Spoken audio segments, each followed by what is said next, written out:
Olá, mamães! Nós já conversamos sobre o Baby Blues e agora nós vamos falar de um assunto um pouquinho mais sério, que é a depressão pós-parto.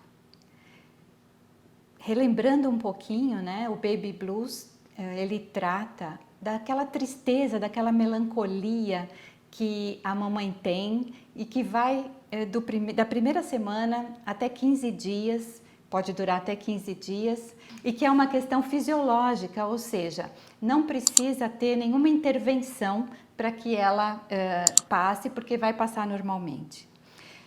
Se não passar e a coisa começar a piorar e essa tristeza começar mais forte e o choro vier mais intensamente, a gente já tem que pensar num quadro de depressão pós-parto.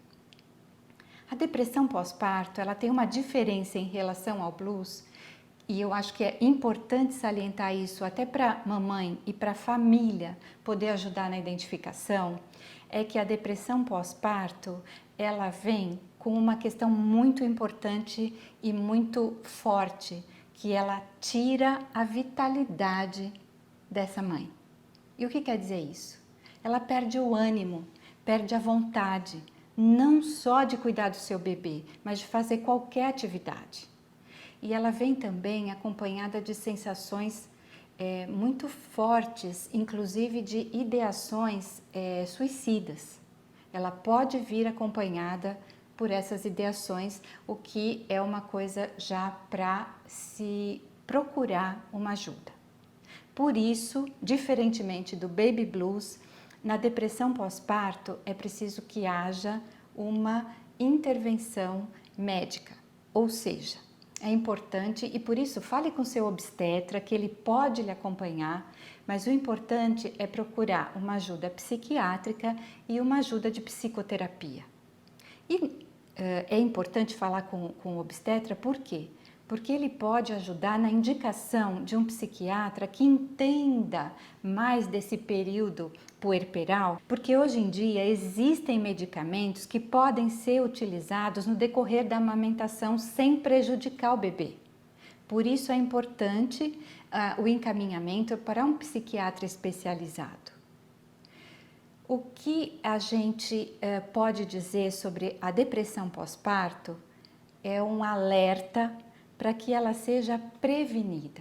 Então, diferente também do Baby Blues, a depressão pós-parto pode ser prevenida. E como é que ela pode ser prevenida? Quando ela for acompanhada, quando a mamãe for acompanhada já durante a gestação.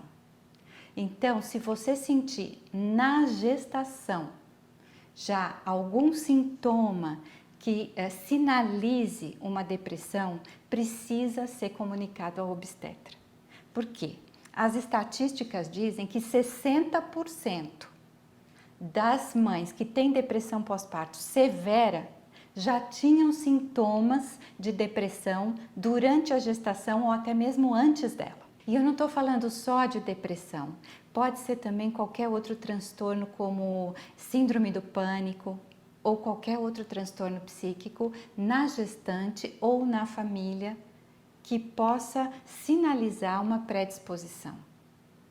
Outro fator que a gente percebe e as pesquisas indicam como importante e que podem sinalizar uma depressão pós-parto é se a gestante romantizou demais essa fase e quando ela se vê frente a frente com o seu bebê real e não com aquele bebê idealizado, com a maternidade real e não com a maternidade idealizada, com a amamentação real, com os problemas que ocorrem nessa fase, com a intensidade e o turbilhão de emoções, ela se frustra.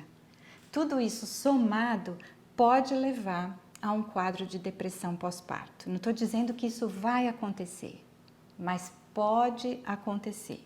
Se todo esse quadro estiver presente, é bom que se fique alerta para prevenir, porque prevenir é sempre a melhor opção quando a gente fala de depressão pós-parto. Outras dicas de prevenção para a mamãe são muito simples e não diferem muito da depressão que não é decorrente do parto.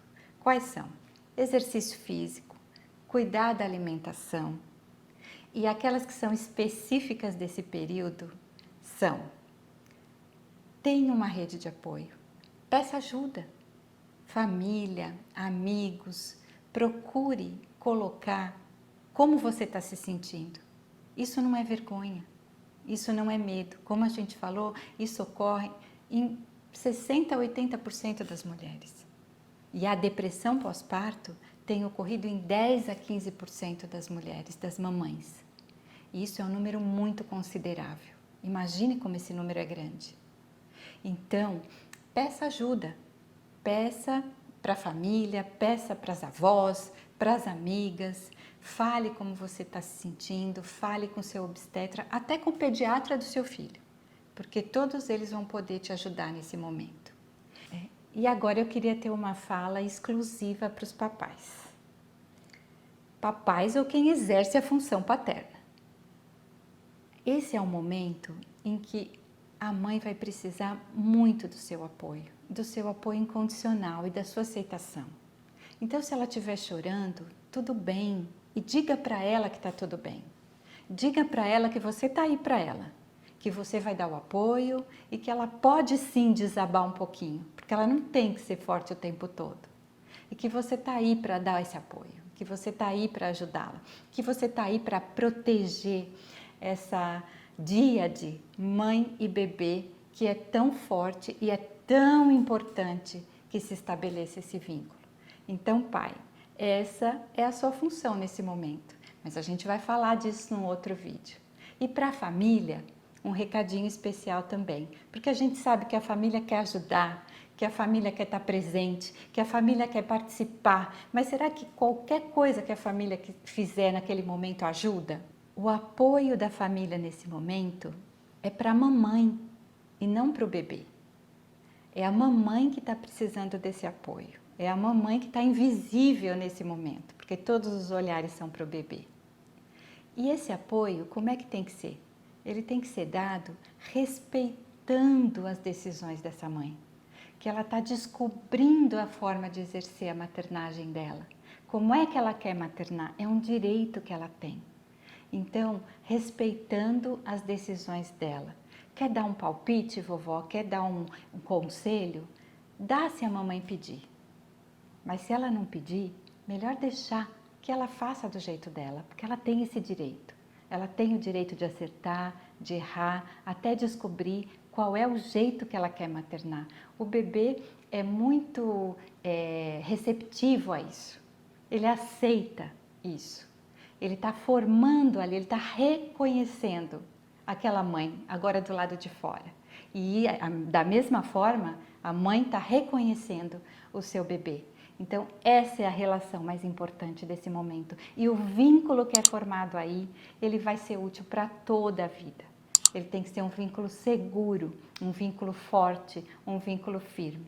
Então, cabe à família proteger essa díade, proteger essa relação mãe-bebê e deixar que essa relação mãe e bebê se estabeleça da forma mais tranquila possível.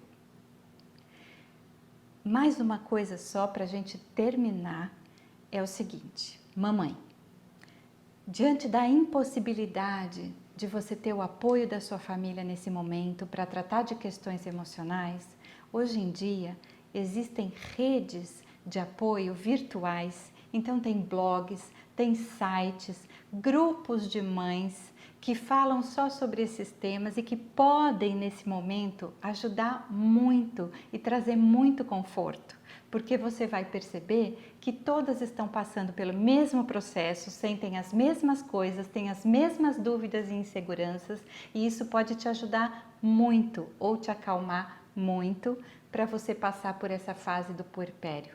E para a gente terminar, eu queria só lembrar, porque eu já disse para vocês, mas reforçar, que toda paleta de emoções cabe no puerpério. Então, mamãe, aproveita esta fase, mergulha nela emocionalmente, se permita vivê-la com intensidade, porque você vai sair dela fortalecida. O vínculo com o seu bebê vai sair fortalecido também e você vai se permitir conhecer-se de forma como talvez você nunca tenha feito antes.